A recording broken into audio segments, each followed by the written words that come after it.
인사합시다. 안녕하십니까? 반갑습니다. 자, 오늘은 합격 빈칸노트 6번 금융론이랑 7번 개발론 이렇게 두 개 할 거예요. 다음 주에 감정평가론 하도록 하고요. 자, 일단 부동산 금융에서는 제일 중요한 게 부동산 금융의 종류 세 가지를 구분하는 거. 지분금융, 부채금융, 메자닌금융이 있는데 지분금융 5개를 주관식으로 쓸 수 있어야 돼요. 그리고 부채금융 그 외로 처리할 겁니다. 그리고 메자닌 금융도 한 4개쯤 됩니다. 그래서 지분금융 5개, 메자닌 금융 4개, 그 외는 싹 다 부채금융 이런 식으로 처리하시면 됩니다. 지분금융부터. 지분금융은 신조리 증권. 신조리는요. 제가 영어로 이렇게 리할게요. 신조리, 리, 증펀. 이렇게 신조리 증펀. 신은 신디케이트, 조는 조인트 벤처, 리는 REIT 소문자 S, 리츠라고 합니다. 증자 펀드 이렇게 신조리 증펀 하시고, 메자닌 금융은 메자닌 신전 후 이렇게 하신 다음에 신주 인수권 부사채, 전환사채, 후순위 대출, 상환 우선주 이렇게 해서 메자닌 신전 후 이렇게. 나머지 저당금융, 신탁금융, 주택상환사채, PF, 프로젝트 금융, 자산담보부, 기업어음, 요거 갖다가 이제 영어로는 ABCP라 그래요. A까지 알 필요는 없습니다만. 그다음에 주택자산증권, MBS, 자산유동화증권, ABS 이런 것들은 다 부채금융이 됩니다. 그래서 지분금융, 신조리증권 5개, 메자닌금융, 메자닌 신전 후 4개, 나머지는 다 부채금융 이렇게 해결하시는 게 바랍니다. 이번에는 돈을 빌릴 때 고정금리로 돈을 빌리는 방법과 변동금리로 돈을 빌리는 방법 중에서 우리가 알아야 될 빈칸 확인을 좀 할게요. 고정금리는 초기금리가 높음 기억하셔야 됩니다. 초기금리가 높게 시작을 해요. 그리고 시장 이자율이 상승할 때 또는 금리 상승기에는 차입자들은 기존 융자를 유지하는 게 좋습니다. 별로 안 중요합니다. 그럼 지금 중요한 건 3번이겠죠. 시장 이자율이 하락할 때, 금리 하락기에 차입자는 조기상을 합니다. 그래서 조기상을 언제 합니까? 그러면 낮아질 때 할 때 한다. 그래서 조하를 꼭 좀 기억하셔야 됩니다. 금리가 뭐 할 때요? 하락할 때. 시장 이자율이 하락할 때 조기상을 한다. 그래서 우리 공부 제대로 하신 분들은 제가 이런 거 많이 했었죠. 기억이 나셔야 됩니다. 그 조기상환 몇 종이 있냐면 조기상환 3종이 있습니다. 첫 번째는 조기상환이 언제 이루어집니까? 두 번째는 조기상환 수수료가 없는 상품도 있습니까? 세 번째는 조기상환 위험 부담을 누가 해줍니까? 이렇게 세 가지. 첫 번째는 이제 조기상환은 그 하락할 때 하는 거다 해서 조하 요거 기억하셔야 됩니다. 상 그러면 안 돼. 조기상환 수수료 없는 금융상품은 뭡니까? 그러면 주택연금. 그리고 우리가 MBS를 얘기할 때 뭐 MPTS도 있고 MPTB도 있고 CMO도 있거든요. 요거 세 개는 조기상환 위험 부담을 투자자가 합니다. 근데 딱 하나 MBS 중에서 MBB라고 있거든요. MBB는 조기상환 위험 부담을 유일하게 발행자가 합니다. 그래서 공부하실 때는 뭐 이것만 공부하시면 되겠네. 그 정리할 때 조기상환 언제요? 그러면 하락할 때. 조기상환 수수료가 없는 금융상품이요. 그러면 주택연금. 조기상환 위험 부담은 대부분 투자자가 합니다만은 MBB만 발행자가 조기상환 위험 부담을 한다. 이렇게 기억해 두시면 조기상환 3종이 완성이 되겠죠. 3종 중에서 하나는 시험에 나오지 않겠나 하는 생각 하시는 거예요. 그래서 여기서는 뭘 물었냐면 조기상환 언제 합니까? 이렇게 나온 거예요. 상승할 때 하는 게 아니라 시장금리가 하락할 때. 금리 하락기 조기상환 한다. 반드시 기억하셔야 됩니다. 두 번째, 변동금리는 초기 대출금리가 낮게 시작을 합니다. 낮음. 무슨 금리다가 무슨 금리를 합해서 금리가 결정이 되냐면 기준금리다가 가산금리가 더해지면서 금리가 결정이 돼요. 그런데 누가 변동을 하냐면 기준이 바뀌어요. 코픽스 같은 기준금리가 변동이 되면서 금리 변동이 이루어진다. 이렇게 기억하셔야 됩니다. 그다음에 손가락 3개 꺼내서 요거 이렇게 해야 됩니다. 이자율 조정 주기가 말수록이요. 그러면 짧을수록 누가 누구한테요? 그러면 대출자가 차입자한테요. 위험을 어떻게 해요? 그러면 더 증가시켜 줄 수가 있다. 이렇게 해서 요게 1번, 요게 2번, 요게 3번입니다. 그래서 주기가 짧을수록 대출자에서 차입자에게로 위험이 더 증가. 짧을수록 대차 더 이렇게 해결하시는 겁니다. 어떻게요? 짧을수록 대차 더 이렇게. 오케이. 그다음에 여러분들 돈을 빌릴 때 그 4번, 5번을 제가 묶어서 처리를 할게요. 그 주택 대출 가능 금액 구하는 방법이 있고요. 상가 대출 가능 금액 구하는 방법이 있거든요. 뭐 시험에는 뭐 나올지 몰라요. 일단 주택 대출 가능 금액 구할 때는요, LTV랑 DTI를 통해서 구합니다. 근데 상가 대출 가능 금액 구할 때는요, LTV랑 부채 감당률을 갖다 우리는 DCR이라고 합니다. DCR. 뎁 서비스 커버리지 레이쇼라고 해서 부채 감당률은 DCR이라고 합니다. 그럼 LTV는 뭐냐면 공식이, 얘는 바로 부동산의 가치분의 부채예요. 얘는 바로 뭐를 구할 수 있냐면 부채를 구할 수가 있어. 근데 DTI는요, 연간 소득분의, 연간 부채 서비스액 이렇게 하셔야 됩니다. 그래서 DTI를 통해서는 부채를 구하는 게 아니라 부채 서비스액을 구하고 방금 구한 뭐를요? 부채 서비스액을 반드시 뭐로 나눠주셔야 되냐면 저당상수로. 저당상수로 나눠주셔야지 부채가 나와요. 그럼 아까 LTV에서 구한 부채와 DTI를 통해서 구한 부채 서비스액을 저당상수로 나눈 부채 중에서 누가 답이 되냐면 작은 숫자가 답이 돼요. 그 작은 숫자가 답이 될 뻔했는데 혹시 기존 대출이 혹시 있다면 그걸 또 까고 추가로 대출이 가능한 금액을 구하시면 되는데 이거는 말로 설명을 드리기보다는요. 저랑 좀 이따 계산 문제 하나 풀면서 계산 문제를 통째로 하나 외워주시기만 하면 됩니다. 아시겠죠? 예, 계속합니다. 상가 대출 가능 금액 구할 때는요. LTV는 똑같아요. 아까랑. 부동산의 가치분의 부채예요. 근데 너무 유명합니다. 부채 감당률은요. 공식이 모르면 절대 안 납니다. 이거. 부채 서비스액분의 순영업소득이에요. 아니 그러면 질문이요. 부채 서비스액 어떻게 구하는데? 그럼 이렇게 하시면 되거든요. 이렇게. 그러면 뭐를요? 순영업소득을 부채 감당률로 일단 나눠주시면 부채 서비스액이 나올 거 아닙니까? 그죠? 걔를 갖다가 또 뭐로 나눠주면요. 저당상수로 나눠주면요. 한 방에 부채가 나옵니다. 그래서 상가는 부채를 구할 때 어떻게 구하냐면, 자, 따라 하시죠. 상가는 순부저. 상가는 그냥 순부저를 순서대로 나눠주시기만 하면 되고요. 요 부채랑 LTV 부채 중에서 작은 숫자가 답이 되고, 혹시 기존 대출 금액이 있다면 그거를 까고 추가 대출이 가능한 금액을 구하시면 됩니다. 아시겠습니까? 자, 그럼 가볼게요. 자, 일단은 그 6번 문제는 무슨 문제인 것 같냐면 LTV, DTI 문제인 것 같고요. 7번 문제는 LTV와 부채 감당률 문제인 것 같습니다. 문제 푸는 방법 지금 공개합니다. 자, 시장 가격이 얼마입니까? 그러면 3억이고요. LTV는 50%입니다. 오케이? 그럼 3억 그러면 1억 5천 하시면 돼요. 얼마요? 1억 5천. 잠깐 보류. 소득 얼마? 5천. DTI 40%. 5천만에 40%는 2천만 원이거든요. 맞아요? 저당상수로 나눠주셔야 됩니다. 저당수 얼마? 0.1. 그럼 얼마? 2억. 좀 특이하네. 1억 5천과 2억 중 작은 숫자. 1억 5천. 그 답을 1억 5천 쓰려고 했거든. 근데 기존 대출 금액이 얼마 있어요? 5천. 까야 돼.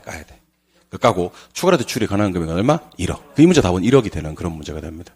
좋아요? 네. 이것도 시장 가격 얼마? 5억. LTV는 몇 프로? 60%. 5, 6에 3억입니다. 자, 근데 저 따라하세요. 순. 저 따라하세요. 부. 저 따라하세요. 저. 여러분들 계산기 꺼내서 1억 나누기 2 나누기 0.1을 순서대로 나눠주세요. 1억 나누기 2 나누기 0.1을 순서대로 나눠주시면 계산기에 2억 5천만 원이 뜰 거예요. 맞아요? 그럼 3억과 2억 5천 중 작은 숫자 2억 5천. 답으로 체크하려고 했는데 기준 대출 금액이 얼마 있어? 1억이 있죠. 요거 까고 추가 대출에 관한 금액 얼마? 1억 5천. 그래서 뭐 여기저기 기웃대지 마시고 6번, 7번 하나씩만 풀면 6번은 사실은 주택 대출 가능 금액 구하는 거고 7번은 상가 대출 가능 금액 구하는 건데 6번은 LTV 구했더니만 1억 5천, DTI 구했더니만 2억, 1억 5천이 더 작으니까 1억 5천이 답이 될 뻔했는데 기준 대출 금액이 얼마 있는 바람에 5천 있는 바람에 까고 추가 대출 가능 금액은 얼마? 1억. 이렇게 푸는 문제고 두 번째는 LTV는 얼마였고 3억이었고 순부저 하니까 얼마였다? 2억 5천이었다. 답은 2억 5천이 될 뻔했는데 기준 대출 금액이 얼마 있는 바람에 1억 있는 바람에 추가 대출에 가능한 금액 얼마? 1억 5천. 이 정도는 암산으로 풀 수도 있어야 됩니다. 나중에는 그 6번, 7번 갖다가 나중에 집에 가서 혼자 풀 때는 이렇게 했으면 좋겠어. 그냥 보세요. 3억이구나. 50%고 1억 5천 메모 살짝 한번 해놓고 소득 5천이고 40%니까 2천만 원을 저당 상수 0.1로 나누면 2억이구나. 2억과 1억 5천 중 작은 숫자는 1억 5천이구나. 벌써 대출 금액이 5천 있기 때문에 추가 대출에 관한 금액이 1억이구나. 이렇게 바로. 상가는 5억이고 LTV는 60%구나. 5, 6에 3억이구나. 3억이구나. 순부저. 이렇게. 순부저. 이렇게. 이거 나누기 이거 하니까 2억 5천이구나. 둘 중에 작은 숫자는 2억 5천이구나. 근데 벌써 기준대출 금액이 1억이 있어서 추가로 추가하는 금액은 1억 5천이구나. 이렇게 한번 처리하실 수 있었으면 좋겠습니다. 아시겠습니까? 예. 최근에는 잘 안 나옵니다, 이게. 예. 잘 안 나옵니다. 옛날에는 시험을 치면 나왔었는데, 최근에는 조금, 가능성이 떨어지긴 합니다만, 그래도 계산 문제를 알고는 계셔야 됩니다. 이번에 8번. 이 출제 가능성 100%죠. 자, 돈을 빌리고 갚는 방법 중에서 원금 균등이라는 게 있고요. 원리금 균등이라는 게 있는데, 자, 원금 균등은 어떻냐면, 원금이 요렇고요. 원금이 요렇고, 이자가 이렇다가 이렇거든요. 그러면 그림 보면서 봐보세요. 원금은 뭡니까? 그러면 불변이요. 이자는요? 감소요. 전체 원리금도요? 감소됩니다. 맞아요? 예. 원금 어떻게 구합니까? 그러면, 이거는 한번 해보는 게 좋은데, 융자 원금을 상환 기간으로 나눠주면 돼. 예를 들면, 5억 빌렸는데 20년이다. 그러면 5억 나누기 20년에서 2,500만 원이 1년 동안 갚아야 된다가 될 원금입니다. 이자 구하는 공식은 융자 잔고에다가, 융자 뭐에다가? 잔고에다가 이자율을 딱 곱해주면 돼요. 항상 이자 구하는 공식은 융자 잔고 곱하기 이자율입니다. 원리금 어떻게 구하는데 그러면 뭐 구하고 원금 구하고 방금 구하면 뭐 구하고 이자 구하고를 대주시면 됩니다. 자, 그러면 대답하세요. 원금 균등에서는 저당 상수라는 표현 자체가 뜬다 안 뜬다? 안 떠. 태초에 저당수가 뜨지 않는 게 원금 균등입니다. 원리금 균등은 그림 하나 그릴게요, 제가. 이렇게 한 다음에 대각선을 이렇게 하고 원리 이렇게 하는 겁니다. 그 원리금 균등 상황에서는요. 원금은 어떻게 돼요? 그러면 증가돼요. 그쵸? 이자는요? 감소돼요. 원리금은요? 불변합니다. 그래서 이 문제는요. 원리금을 먼저 구하시는 게 좋아요. 원리금은 융자, 원금 곱하기 저당상수 하시면 돼요. 저당상수요? 네. 이자는 위에 거랑 똑같아요. 융자, 잔고 곱하기 이자율 이렇게 하시면 됩니다.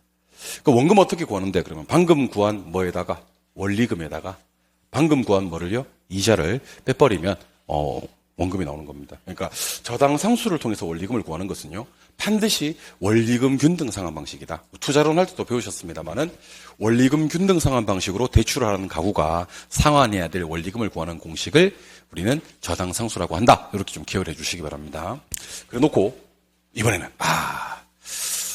자, 지금 이 시간부터 원금 균등과 원리금 균등과 최정식 상환 방식의 특징들을 좀 소개를 해드릴 작정입니다. 일단 원금 균등입니다. 원금 균등은 회수 느립니까? 회수 빠릅니까? 그러면 회수 빠름. 회수 빠릅니다. 빠름. 자, DTI라는 것은 연간 소득분의 연간 부채 서비스액이거든요. 근데 부채 서비스액이 뭐냐면 부채 서비스액이 원리금 상환액이에요. 그럼 초기에 원리금 상환액이 커지면 DTI가 커지는 거고요. 초기 원리금 상환액이 작으면 DTI가 작아지는 거거든. 그러니까 누구랑 누가 운명 같이 하냐면 부채 서비스액이랑 DTI가 운명을 같이 하거든. 근데 원금 균등은 초반에 원리금이 제일 세요. 그래서 초기에 DTI 비율이 가장 높다 이렇게 하셔야 됩니다.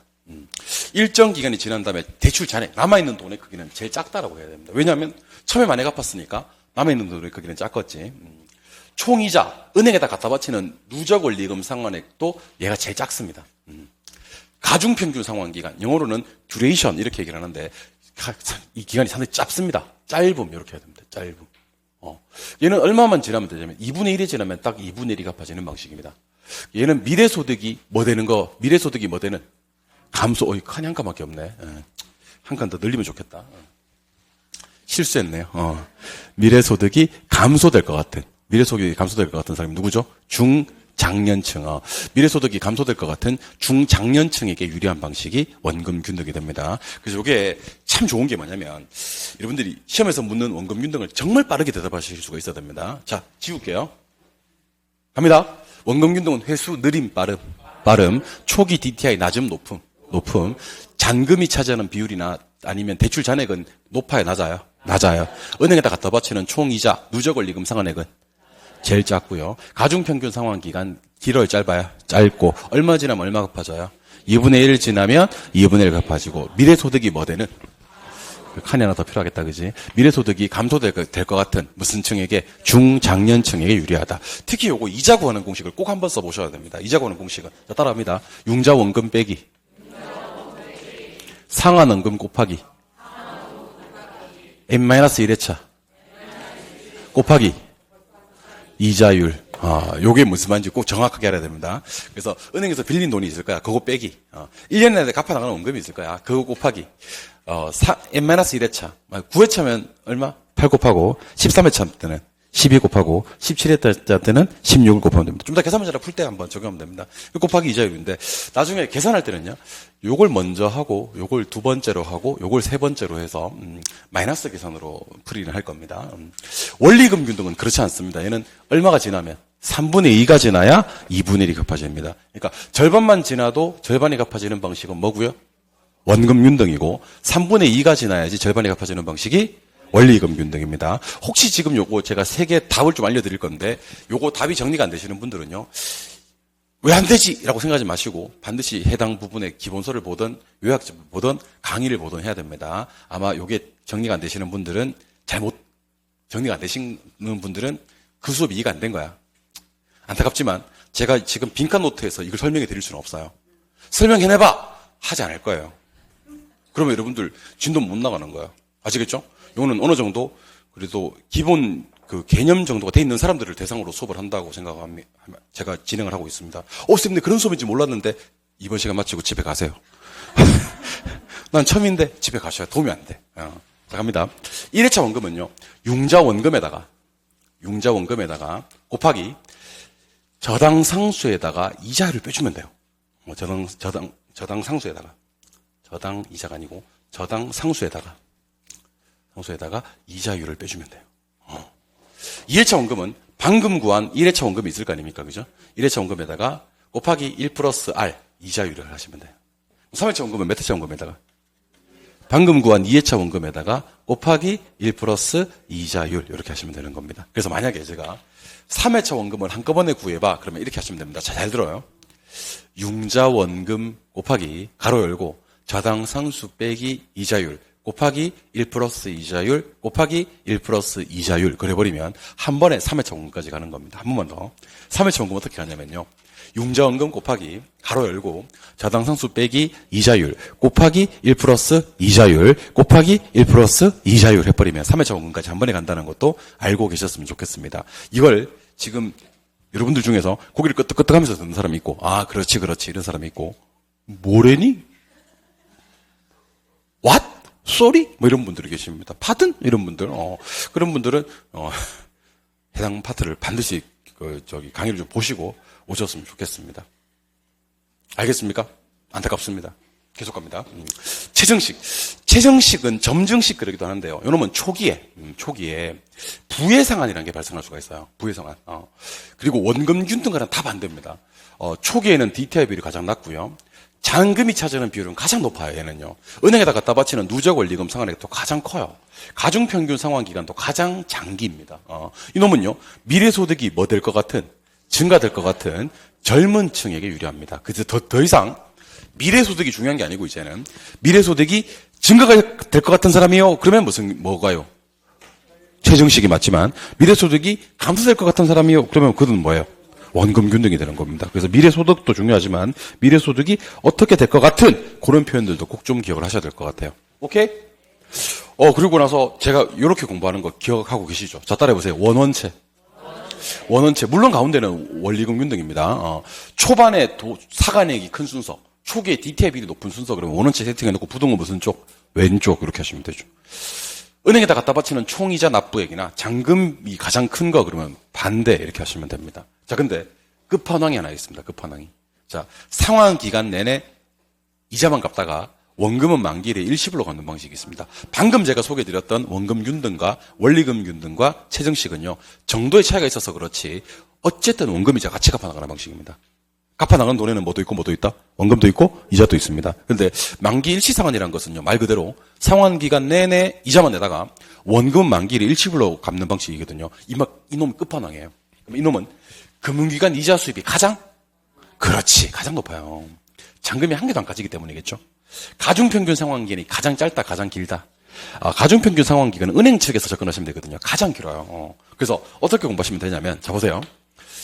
혹시 시험에서 돈 빌리고 갚는 방법 그러면 원원체 이렇게 세팅을 해놓고 원원체 세팅을 해주고 초기에 돈 많이 갚는 순서 그러면 부동은 왼쪽 잔금이 많은 순서나 아니면 이자 상환액이 총이자 상환액이 가장 큰 순서 그러면 반대 이렇게 하시면 되고요. 여기다가 이제 만기 일시 상환이라는 걸 적어 두신 다음에 사실 얘는 넘사벽입니다. 회수가 제일 느립니다. 제일 느리고. 은행에다 갖다 바치는 이자가 가장 높다. 이렇게 이해하시면 좋을 것 같습니다. 그런데 우리 부동산 학교는 문제 풀다 보면 이렇게 세 개 비교하는 게 세 개가 있어요. 일단 지렛대 효과에서는, 자, 따라 하시죠. 지총적. 수익률이 세 개 있거든요. 지분 수익률, 총자본 수익률, 저당 수익률이 있는데, 정의 지렛대는 부동은 무슨 쪽? 왼쪽. 맞아요? 부의 지렛대는 뭐야? 반대 하시면 돼요. 오른쪽이란 말도 쓰지 마세요, 그냥. 감가수정 방법에, 유래기 간분이 있거든요. 근데 내가 몇 가지 있다? 세 가지. 뭐야? 유래기. 그래서 제가 자꾸 유래기 하는 거예요. 유래기 간분. 이게 감가수정 방법이거든요. 초기에 제일 많이 까지는 게 누구죠? 율. 그 다음, 액. 그 다음, 기. 이거는 상각되는 금액의 크기 순서입니다. 그럼 평가 금액의 순서는 어떻게 됩니까? 그럼 반대. 이렇게 하시면 돼요. 그러면, 은행에다 돈 빌리고 갚는 방법에는 뭐가 있는데? 원원체가 있는데, 초반에 돈을 제일 많이 갚는 방법은 부동의 왼쪽. 이렇게. 오케이? 총 이자 상환액이 큰 수가, 이자 상환액 크기가 큰 순서는 그러면 반대 이렇게 하시면 됩니다. 그래서 세 개씩 비교하는 거 몇 개 있는데, 세 개 있는데, 저 따라만 해주세요. 지총적, 원원체, 유래기. 그렇게 해가지고 부동오이로 왔다 갔다 하면서, 그리고 참고로 요거 세 개 외워놓으시면, 기억해 놓으시면, 한 문제는 반드시 여러분들이 품으러 갑니다. 뭐가 나올지 모르겠지만, 하나는 무조건 나온다. 제가 요거 5개 외워놓으시면, 요거 3개 정리해 놓으시면, 요거 4개 정리해 놓으시면, 요런 것들을 갖다가 자꾸 모으다 보면요. 그것만 해도 한 30몇 개쯤 돼. 그것만 해도 80점 나와. 뭔 말인지 몰라서 그렇지. 아무튼, 요것만 해도 모으면 그거만 해도 30몇 개 되고, 그것만 해도 학점수 충분히 튀어나옵니다. 그러니까 여러분들, 제가 지금 여러분들한테 어떤 수업을 하고 있냐면, 스며드는, 자기도 모르게 너무 많이 들었어요, 이걸 갖다가. 인간적으로 들어도 너무 많이 들어가지고 이제 거의 인이 박힐 정도로. 그게 되시면 시험장 들어갈 때가 임박한 겁니다. 그래서 아마 이런 생각을 하시는 분도 계십니다. 그냥 수업 듣는 거 혼자 공부하는 게 나는 나을 것 같아. 정리도 혼자 하는 게 나을 것 같고 이런 생각이 드실 수도 있는데 제 생각에는 공인중개사 공부는요. 자기주도 학습을 하시면 좀 안 될 것 같아요. 그러면 누구 주도? 강사 주도 학습에 따라오셔야 됩니다, 여러분. 주입식 교육이 좋아요. 공인중개사 공부는. 아시겠죠? 자기가 주도하는 그런 공부는요, 공인중개사 시험과는 좀 맞지 않지 않나 하는 생각이 좀 조심스럽게 듭니다. 물론 후반부에는 자기 혼자 공부하실 그런 시간이나 어떤 여유도 필요하지만 지금은 계속 들어놓으시는 게, 노출되는 게 좋습니다. 자, 그러면 지금부터 계산 문제를 풀어볼 건데, 은행에서 사학을 땡겼대요. 대출을 갖다가. 기간은 20년이고, 금리는 6%래. 저당상수는 0.087이고, 이때 1번은 무슨 균등? 원금 균등 상환이고요. 맞아요? 2번도 무슨 균등? 원금 균등 상환입니다. 그럼 1번, 2번은 지금 보니까 원금 균등 상환이다. 그지? 예. 1번, 2번은 원금 균등 상환이고 3번에 1번, 2번은 무슨 균등? 원리금 균등 상환입니다. 자, 그러면 원금 균등 상환에서는 뭐가 필요가 없냐면 저기 보니까 저당상수 0.087 보이나? 저건 필요가 없어요. 그럼 필요가 없고 은행에서 빌린 돈 얼마? 4억. 상환기간 몇 년? 20년. 이렇게 해가지고 4억을 20년으로 나눠주는 거야. 오케이? 그럼 원금 얼마? 2천만 원. 이렇게 하는 거지. 맞아요? 이게 뭐라고요? 원금. 이자를 구할 건데 몇 회차? 10회차. 10회차 한번 해보자. 뭐 빼기? 4억 빼기 2천만 원 곱하기 얼마? 9년. 이렇게. 이게 주 핵심이에요. 여기 10년이면 n-1회차 때려주는 겁니다. 6%가 됩니다. 계산기 꺼내서 제가 하자는 대로 한번 해보자. 2천만 원을 다 한번 때려보자. 2천만 원 곱하기 하셨어? 9 빼기 4억 곱하기 6% 때려줍니다. 그럼 계산기에 얼마가 뜹니까? 1,320만 원. 물론 마이너스가 뜨지만 마이너스 안 읽으면 돼. 그럼 아까 원금이 얼마였지? 2,000. 이정 얼마? 1,320. 그러면 10회차 상환될 뭐는요? 원리금은 둘 합쳐주면 3,320만 원. 이렇게 하시면 되는 겁니다. 이해하셨습니까? 예. 근데 몇 회차? 15회차. 15회차는 뭐만 얘기해라? 이자만 얘기해라. 원리금 구하는 게 아니고 뭐만 구하라? 이자. 그러면 위에 거에서 숫자 하나 바뀐다니까? 얼마 빼기? 4억 빼기 2천만 원. 이번에 15회차니까. 15회차 얼마? 14 곱하기 6% 이렇게 때려주는 거지. 맞아요?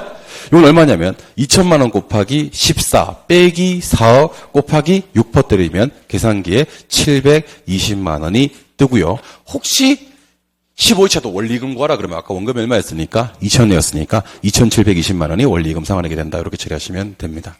이해하셨습니까? 좋아요? 네, 좋습니다. 이번에 3번. 원리금 균등 상환. 자, 여러분들 똑같은 문제인데 원리금 균등 상환은 처음에 우리가 해야 될 행동이 하나 있습니다. 해야 될 행동이 아까 저당 상수가 얼마였지? 0.087이었지. 금리는 6%니까 0.06이지. 그러니까 아무 이유 없이 0.087에다가 0.06을 빼줘. 쌤, 왜? 그냥 빼라면 빼. 0.087에다가 0.06을 빼면 0.027이 되겠어요? 되겠어요? 그리고 문제 보니까 전부 다 몇 회차입니까? 지금 보니까 3회차, 3회차입니다. 그러면 여러분들 이 문제 푸는 방법을 제가 좀 알려드려도 될까요? 어떻게 하냐면 저 따라 한번 해보실랍니까? 저 따라 어떻게 해보시냐면 자 따라하세요. 1, 2, 3 원, 리, 원리 이렇게 하는 거예요. 자 다시 어떻게 시작? 1, 2, 3 원리, 원리. 일단 은행에서 빌린 돈이 얼마지? 4억이지. 저당소득 얼마지? 0.087 계산기 꺼내서 4억을 다 때리세요. 4억 곱하기 0.087 해봐. 곱하기 0.087은 때리니까 계산기에 얼마 떠요? 3,480만 원이 떠요? 아니 그럼 대답 한번 해보세요. 요것도 3,480인가? 요것도 3,480이고? 요것도 3,480인가? 왜 자꾸 3,480인가? 원리금 변동이니까. 오케이? 그럼 요건 어떻게 구하는데 그러면 4 곱하기 아까 구한 따끈따끈한 4 곱하기 0.027 때리면 돼. 오케이? 한번 해보세요. 4 곱하기 0.027 곱하기 0.027 계산기 얼마 떠요? 1,080만 원이 떠요? 근데 1,080만 원이 뜨긴 뜰 건데 내가 이거 여러분들 물었어요? 안 물었어요? 물은 적이 없어. 지금 뭐 물었냐면 자, 제발 보세요. 요거는 제가 물었어. 3,400 얼마? 80만 원. 원리금 3,480만 원. 3회차 뭐랑 원금과 3회차 뭐만 물었지? 이자만 물었지. 그러면 지금 1,080만 원 있잖아. 그지? 거기다가 곱하기 1.06 하고 바로 곱하기 1.06는 때리면 이게 나온단 말이야. 그럼 계산기 지금 1,080만 원 찍혀있나? 곱하기 1.06 곱하기 1.06은 때려주니까 계산기에 1,213만 4,880원이 떠요? 요게 이제 원금이란 말이야. 근데 원리금이 얼마라 그랬지? 3,480만 원이라 그랬지. 그럼 3회차 뭐도 구해야 됩니까? 이자. 이거 어떻게 구하냐면 계산기에 지금 1,213만 4,880만 원, 880원 찍혀있나? 빼기 요거 3,480 뜨면 3,480 들어주면요. 마이너스 2,266만 5천 얼마? 120원이 떠있단 말이지. 요게 3회차 이자가 된다는 겁니다. 그래서 지금부터 제가 표시를 하는 거 잘 따라오시기 바랍니다. 저당 상수가 아까 얼마였다고 했지? 0.087. 금리는 6%니까 얼마? 0.06. 빼주면 얼마? 0.027. 이거 어디 써먹냐면 1회차 원금 구할 때 써먹어요. 0.027 이거. 그래서 제가 요렇게 한번 지워볼 테니까 잘 봐요. 제가 이거 좀 지워볼 테니까 대신에 제가 지운 다음에 뭐는 매겨드릴 거냐면 번호는 좀 매겨드릴 거야. 1번 어떻게 구해요? 2번 어떻게 구해요?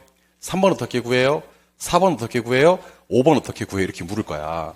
그리고 이 문제는 4번하고 5번을 물었던 문제야. 아시겠습니까? 몇 회차라? 3회차. 원금하고 3회차 뭐? 이자를 물었던 문제라고. 오케이? 자, 1번 어떻게 구해요? 그러면 시작. 4억 곱하기 0.087. 2번 어떻게 구해요? 시작. 4억 곱하기 0.027. 3번 어떻게 구해요? 그러면 4부터 출발합니다. 시작. 4억 곱하기 0.027 곱하기 1.06.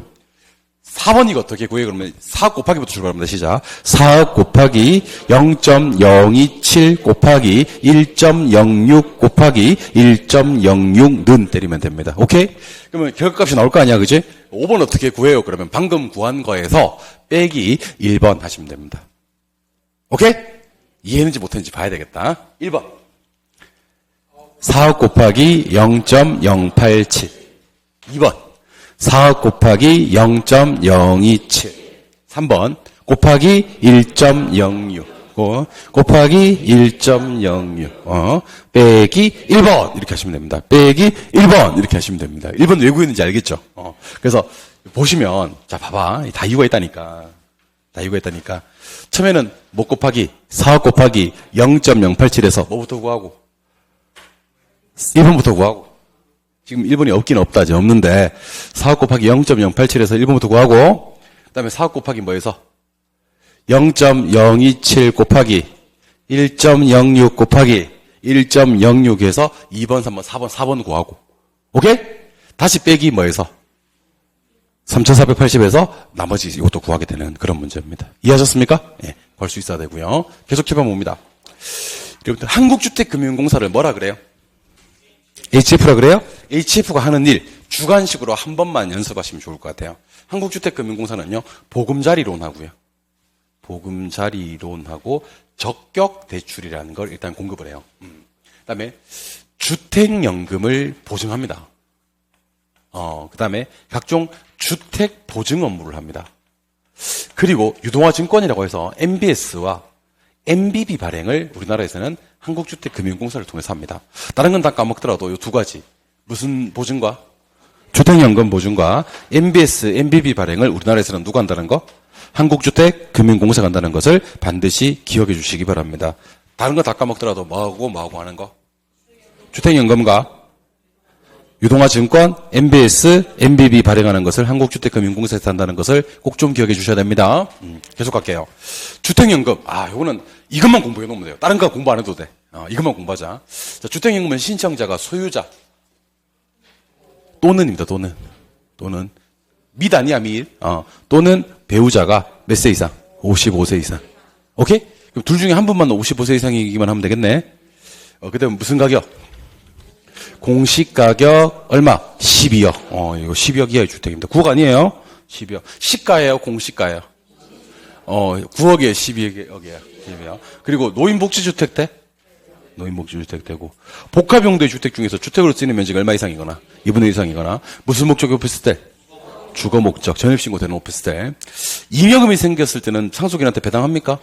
예, 줍니다. 근데 부족분이 생겼을 때는 청구하지 않고요. 중도상환 수수료도 없습니다. 이러면 제가 중도상환 3종 있다 그랬는데, 첫 번째, 중도상환은 언제 이루어집니까? 하락할 때. 조하. 오케이? 두 번째, 조기상환 수수료가 없는 금융상품. 주택연금. 조기상환 위험부담은 다 누가 하는데? 투자자가 하는데, 조기상환 위험부담도 발행자가 해주는 유일한 MBS는 MBB. 이렇게 하시면 됩니다. 좋아요? 그리고 우리 부동산 학에서 이 부족분을 청구하지 않는다. 이걸 갖다가 자 따라해보세요. 비소구, 제한소구. 일단은 이거 한번 해보자. 우리 부동산 학에서 비소구, 제한소구는 딱 두 개 있거든요. 네.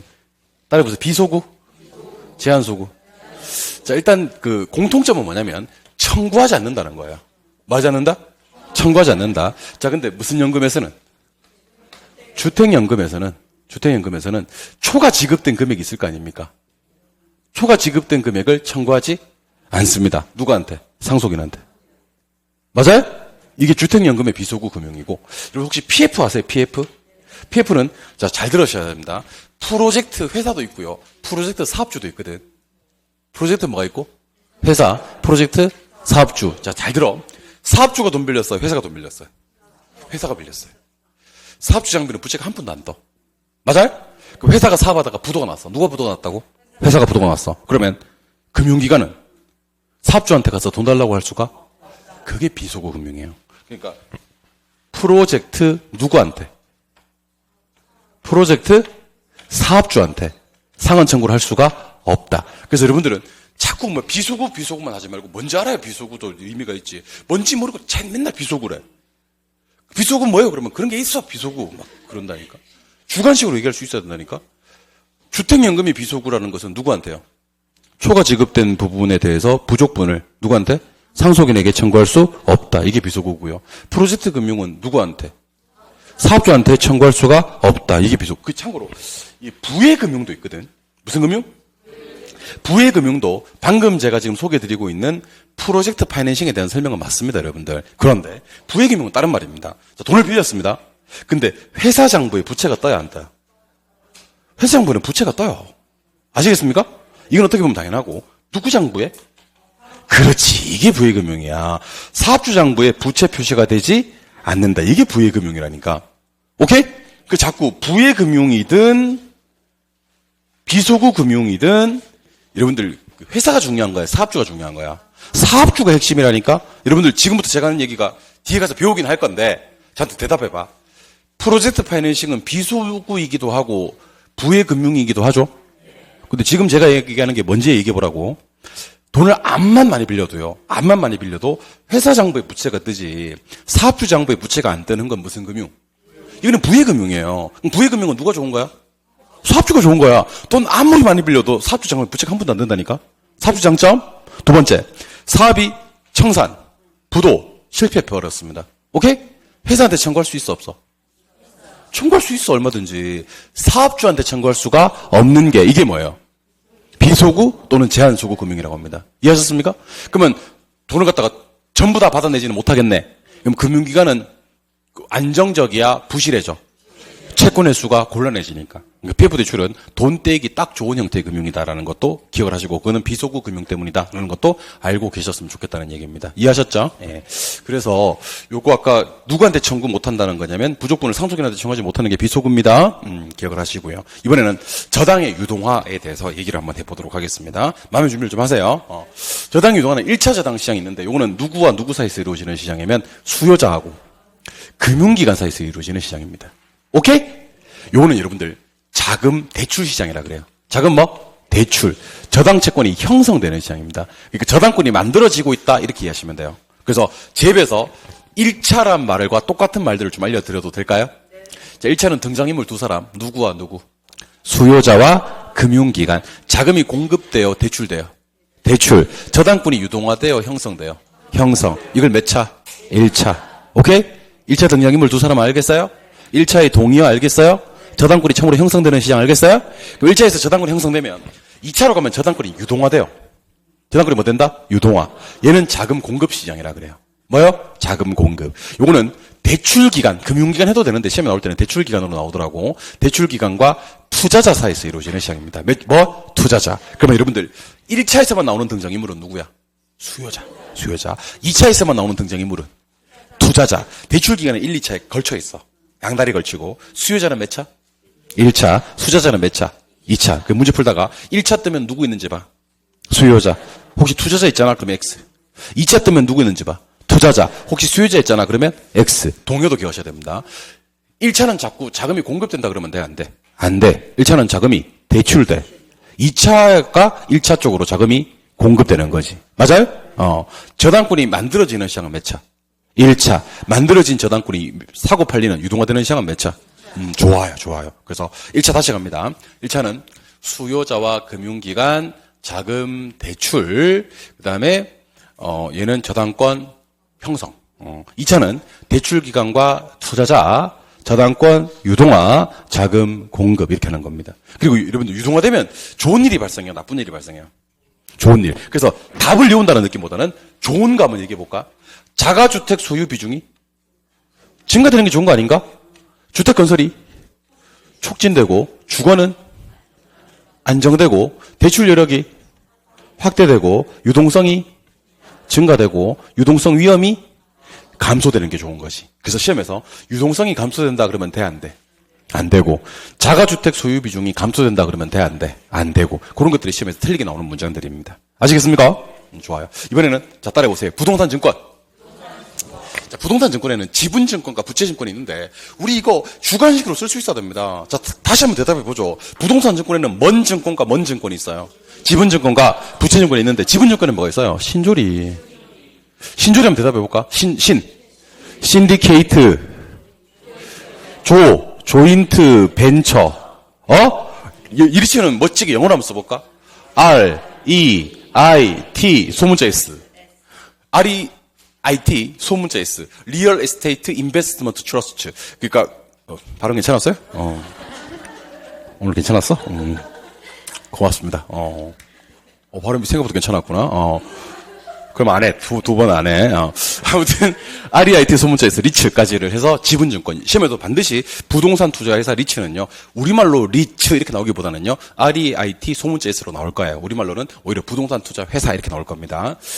부채증권은 MBS와 ABS가 있는데, 우리 MBS와 ABS 중에서는 ABS가 시험에 뜨면 아예 풀지 말고요.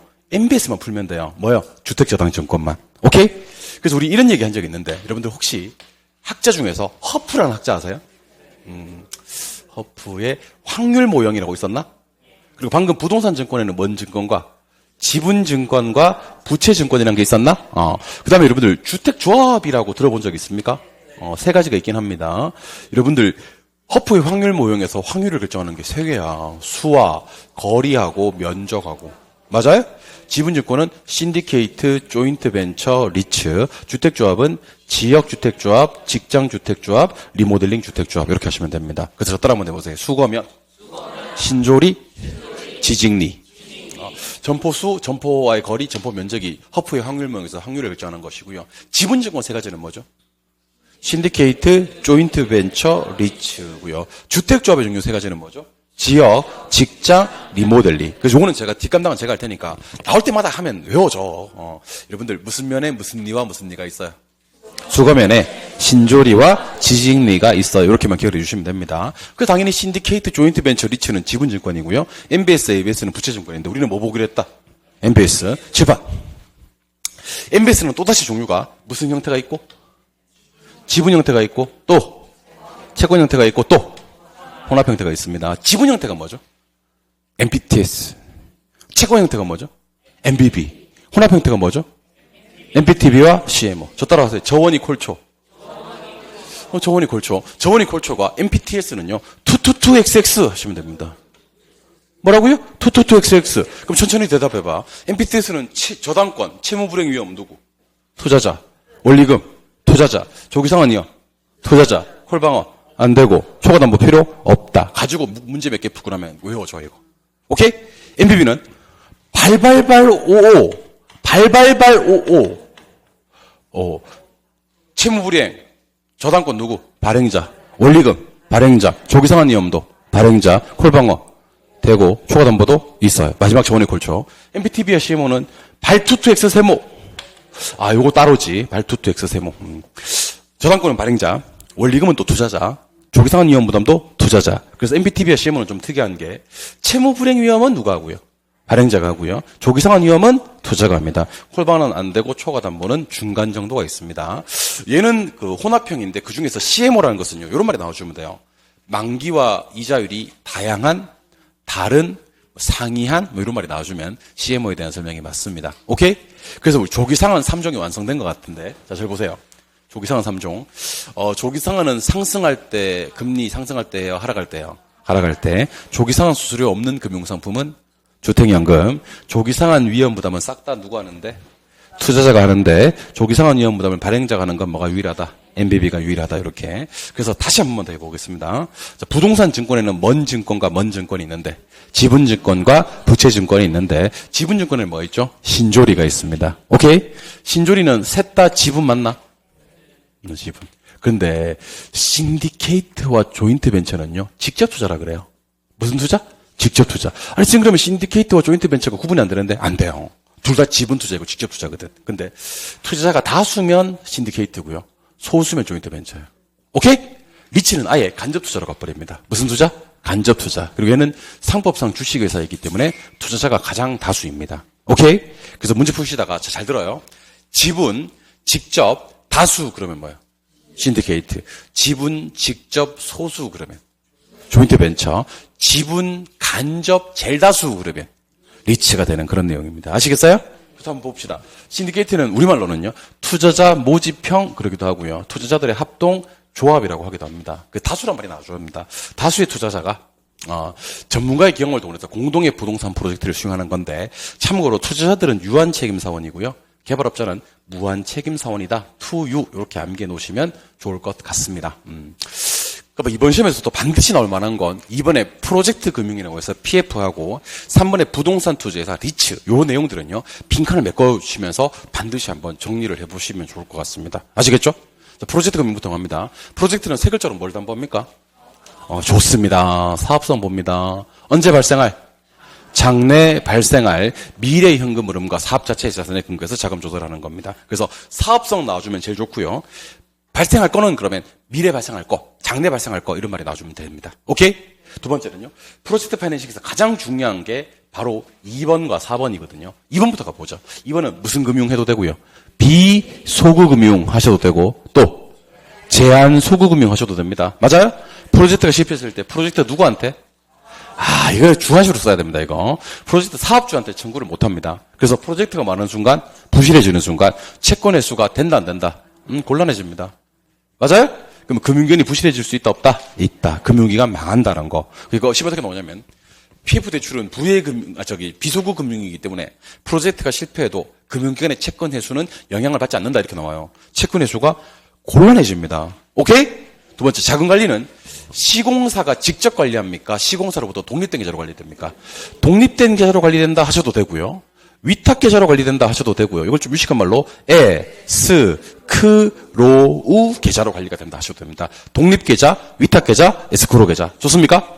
그다음에 3번 유명하죠 이거. 무슨 금융인데? 부의금융인데. 이것도 아까 배웠어. 부의금융은 프로젝트 누구의? 계속 사업주입니다. 사업주의 재무상태표에 부채 표시가 되지 않더라. 이건 누구 장점이지? 사업주 장점이지 금융기관 장점이 아닙니다. 예. 피부 대출은 화살표시 아래로를 지향하던가요? 화살표시 위로를 지향하던가요? 위로. 금리 높아요. 수수료 높아요. 수익도 높고요. 일정한 요건을 갖춘 프로젝트에서는 법인세 감면을 받을 수 있다 없다? 있다. 근데 PF 대출의 치명적인 단점이 있습니다. 상당히 계약이 단순하다 복잡하다? 복잡하다. 그럼 사업기간이 짧다 길다? 지연의 가능성이 있습니다.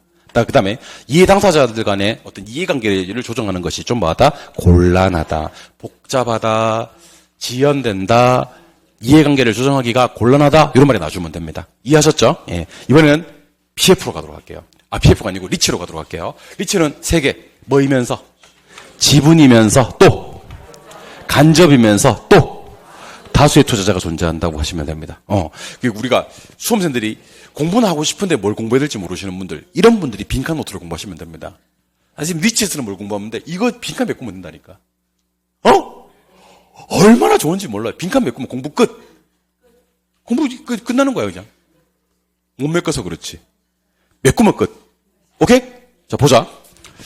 자, 부동산 투자회사는 무슨 관리 부동산 투자회사와 자기관리 부동산 투자회사와 위탁관리 부동산 투자회사와 기업 구조조정 부동산 투자회사가 있습니까? 일단 이거부터 해봐야 되겠다. 자기관리 부동산 투자회사는 실체가 있는 회사인가? 그러면 자산 운용을 지가 직접 운용을 하나? 직접? 직원 있어요? 지점은요? 법인세도 내요? 내요. 그에 반해서 위탁관리와 기업 구조조정 부동산 투자회사는 무슨 회사라 그래요? 명목회사라 그래요? 그러면 여기는 6글자. 무슨 회사에다가 시작. 자산 관리 회사에다가 업무를 위탁하는 거 맞습니까? 직원이요? 없어요. 지점이요? 없어요. 법인세도? 없어요. 자, 제일 중요한 게 자본금인데 자본금은 무슨 자본금과? 설립자본금과 영업인가 또는 등록 후 6개월 안에 최저자본금으로 구분합니다. 어떻게 공부하기로 했어? 시작. 5, 7에 35, 빵빵 이렇게 공부하기로 했습니다. 맞아요? 그러면 이거부터 한번 해보자. 자기관리, 설립은? 5억. 영업인가를 받거나 등록한 날로부터 6개월 지났을 때는 70억 이렇게 하시면 됩니다. 위탁관리나 기업구조조정 설립할 때 3억. 영업인가를 받거나 등록한 날로부터 6개월이 지났을 때는 50억 이렇게 하시면 됩니다. 5, 7에 35, 빵빵. 맞습니까? 맞습니까? 네, 오케이. 이번에는 자기관리 부동산 투자회사의 자산운용 전문 인력입니다. 자산운용 전문 인력. 자, 칠판 한번 보세요. 칠판 보세요. 일단은 라이센스 2개. 라이센스 2개. 무슨 산하? 순서로 바뀌어도 돼요. 무슨 산하? 공인중개사. 돼요? 또 감정평가사. 돼요? 해당 분야 몇 년 이상? 5년 이상 종사해도 되고요. 부동산 관련 무슨 학위? 석사학위. 학사 안 돼, 학사. 박사 이상일 필요는 없어. 석사 이상이고 해당 분야 몇 년? 3년. 그리고 참고로 들어보세요. 이거는요. 디귿은 몰라도 되는데 부동산 투자회사나 자산관리회사나 부동산 투자 자문회사 등에 몇 년 이상 근무한 다음 5년 이상 근무한 다음 부동산 취득, 처분, 관리, 개발, 자문 등의 업무에 또다시 3년 이상. 그러니까 5, 3 요거 한 번 더 겪으면요. 부동산 투자회사의 자산운용 전문력이 될 수가 있는데 디귿 요거는요. 그 시행 영역에 있어요. 시행 영역에 있고 저기 기역 니은은 그 법에 있어요. 그래서 공인중개사 시험에 시행령까지 나올 것 같지는 않은데 평가사 시험에 한번 나온 적이 있어가지고 디귿 넣어봤습니다. 우리 중개사 시험은 거의 기역 니은에 끝나니까 디귿은 참고만 5년짜리 3년짜리를 합쳐놓은 듯한 놈이 한 놈이 있다는 것만 기억하시면 돼요. 자, 라이센스는 2개만 돼요. 뭐요? 공인중개사, 감정평가사 몇 년? 5년. 학위는 1개만 돼요. 부동산 관련 석사 몇 년? 3년. 아니면 뭐 부동산 투자 회사나 자산관리회사나 부동산 투자 자문회사에 몇 년 이상 있다가 5년 이상 있다가 부동산 취득, 처분, 관리, 개발, 자문 같은데 취득, 처분, 관리, 개발, 자문 같은데 3년 이상 종사해도 됩니다. 이번에는 현물출자 한번 해볼까? 현물출자는 돼, 안 돼? 그렇게 얘기하면 안 돼. 여러분들 방금 안 돼 그랬으면 안 돼. 돼 그래도 안 돼. 현물주자는 언제나 안 되고 설립시는 불가하고. 맞아요? 최저자본금 아까 70억, 50억 있었지? 그거 갖춘 후에만 쌉 가능합니다. 오케이? 현물주자는 되는지 안 되는지 물었을 때 바로 대답하지 마시고 언제나 안 되고 설립시는 안 되고 최저자본금 갖춘 후에는 가능하고. 그럼 어떤 만 틀리냐면요. 현물주자에는 설립이 가능하다 그래도 틀리고요. 오케이? 최저자본금 갖춘 후에도 현물주자가 불가능하다 그래도 틀리고요. 오케이? 설립시는 불가능. 최저자본금 그러니까 70억 50억 갖춘 후에는 가능합니다. 오케이? 배당 자 따라 하실 건가요? 배당은 50, 90, 90이야. 뭐라고요? 50, 90, 90. 오케이? 근데 위탁관리는 초과 배당이 가능하다. 요거 가볍게만 기억해 주시고 주식 공모는 일단 2년 안에 하시면 돼. 얼마? 2년. 요거는 30, 30X야. 얼마? 30, 30X. 1인당 주식 소유 한도는요. 50, 50X야. 얼마? 50, 50X. 요거 여러분들 5번, 6번, 7번은요. 한 번에 처리하는 게 좋아. 다시 따라해 보세요. 배당 50, 90, 90. 주식 공모 30, 30X. 1인 소유 한도 50, 50X. 순서 한번 바꿔보자. 순서 한번. 주식 공모는 뭐? 30, 30X. 1인 소유 한도는 50, 50X. 배당은 50, 90, 90. 배당은 50, 90, 90. 주식 공모는 30, 30X. 1인당 소유 한도는 50, 50X. 그리고 자산 구성은요. 세트 메뉴일 때와 단품일 때 달라요. 여기처럼 부동산하고 증권하고 현금 이게 세트 메뉴잖아. 그럼 8,000원. 80%. 오케이? 부동산 단품은 총자산의 70% 이렇게 하시면 됩니다. 오케이? 다시. 세트는 80, 단품은 70. 회계 처리는요. 금융위원회입니다. 어디요? 금융위원회. 금융위원회가 정하는 회계 처리 기준합니다. 이게 평가 타시면 금융감독원으로 한번 나온 적이 있습니다. 주관식으로 연습하신 분들은 틀리겠지. 증권 투자는 10%까지는 가능합니다. 무슨 투자? 10%. 그다음에 내부 통제 기준을 제정해서 시행해야 되는 회사는 두 회사밖에 없습니다. 자, 따라서요. 자기관리, 부동산 투자 회사와 자산관리. 자산관리 회사는 내부 통제 기준을 제정해서 시행해야 됩니다. 그래서 위탁관리나 기업 구조 조정은요. 내부 통제 기준과 관계가 없어요. 암기할 때 이렇게 암기하자 그랬죠. 자자, 버스 내부, 버스 내부에서 이렇게. 내부는 자자만. 내부는 누구? 자자. 어디 내부지 여기가? 버스 내부야. 자자가 부릅니다. 나는 매일 학교 가는 버스 내부에서. 나는 매일 학교 가는 버스 내부에서. 이렇게 얘기하시면 됩니다. 자가 누구야? 모르지. 자기관리 부동산 투자회사와 자산관리회사는 내부 통제 기준을 제정해서 시행해야 된다. 시험 어떻게 나온 적이 있냐면 위탁관리 부동산 투자회사는 내부 통제 기준을 제정해서 시행해야 된다. 말도 안 됩니다. 자자입니다. 아시겠어요? 네, 기억하시고. 요거는 여러분들 마지막 거는요. 제가 칸이 남아서 썼기 때문에 다 보고 오셔도 돼요. 자산관리회사는 뭐 받아요? 인가 받고요. 자본금 얼마 이상? 70억 이상. 자산운용 전문령 몇 명인데? 5명인데. 투자 자문회사라고 있어요. 무슨 회사? 자문회사. 얘는 인가 안 받고 뭐 하고요? 등록. 자본금도 얼마? 10억. 자산운용 전문력도 3인 이상인데 요거는 뭐 외울 필요는 없고 한번 읽어봤던 경우가 있으면 돼. 자산관리회사는 인가 받고 70억에 5명. 투자자문회사는 등록하고 10억에 3명 가볍게 한번 기억해 주시면 좋을 것 같습니다. 아시겠습니까? 예. 사실 이렇게 1시간 정도 투자해가지고 부동산 금융론 이렇게 중요 내용 한 번에 훑을 수 있다는 것은 축복이 아닌가 하는 생각을 해보게 됩니다. 좀 쉬었다가는 이제 7번 부동산 개발론 하고 오늘 수업 마치도록 할게요. 아시겠죠? 쉬겠습니다.